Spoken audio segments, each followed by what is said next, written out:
I didn't eat that Thanksgiving. Didn't speak, either. My parents carved the turkey like they were carving a contract. Each slice, a transaction. Each smile, a deception.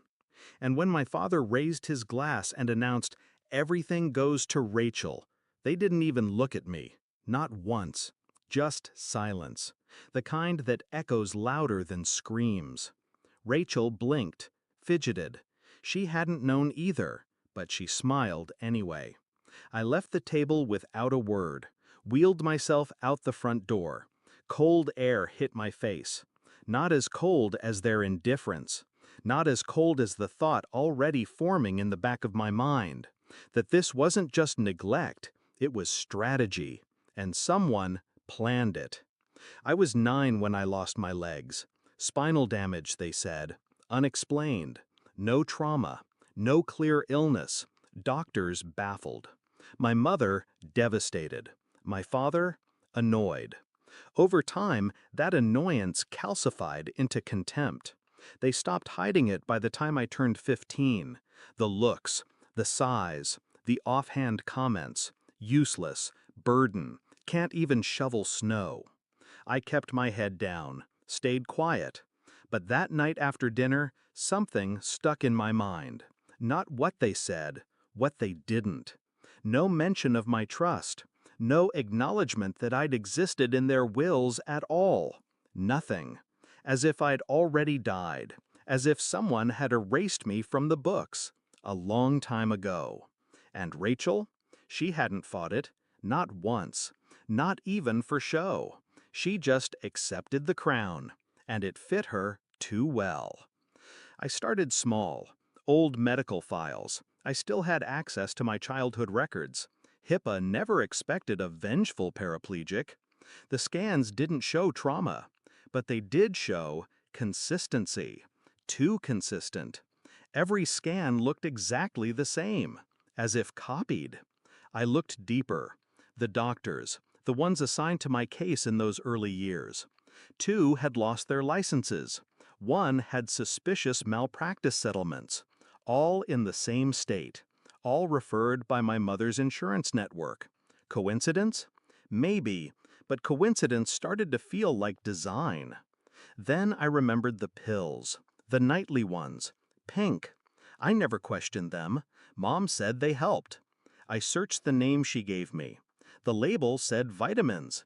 The FDA database said discontinued since 1996. I'd been 9 in 2001, so where had she gotten them? And why had I taken them every night until I lost control of my legs? I confronted the doctor, the last one. He was retired now, shaky hands, faded eyes. But when I showed him my file, he sat straighter. "You're Margaret's son." His tone turned brittle. I thought you moved away." I didn't blink. "I remember your case. It wasn't natural." "What was it?"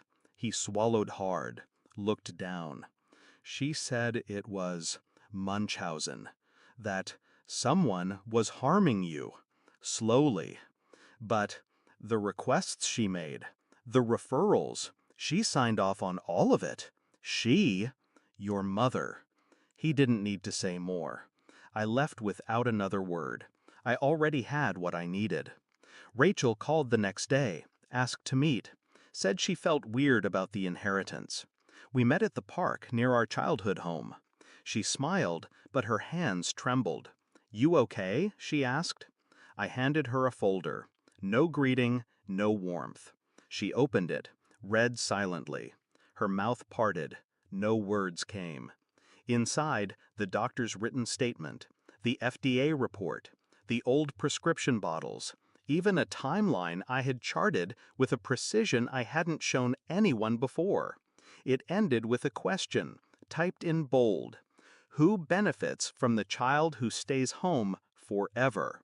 She looked at me, and finally, she broke. I didn't know," she whispered. "But you accepted it." I turned the chair. "You'll keep the money," I said. She blinked. "What?" "Tell them I left, that I finally cracked under the weight." She stood. "Wait! What are you going to do?" I looked over my shoulder. Cold, calm. I'm going to stand up. I moved out of state, changed my name, started physical therapy again, real this time. It wasn't easy. But then again, nothing worth reclaiming ever is.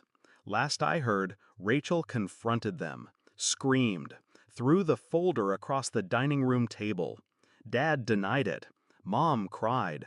But no one denied my facts. No one called to apologize either. I didn't expect them to. I didn't need them to. Some truths don't come with closure. Some just come with clarity. And now, for the first time in my life, the weight I carry is mine, not theirs.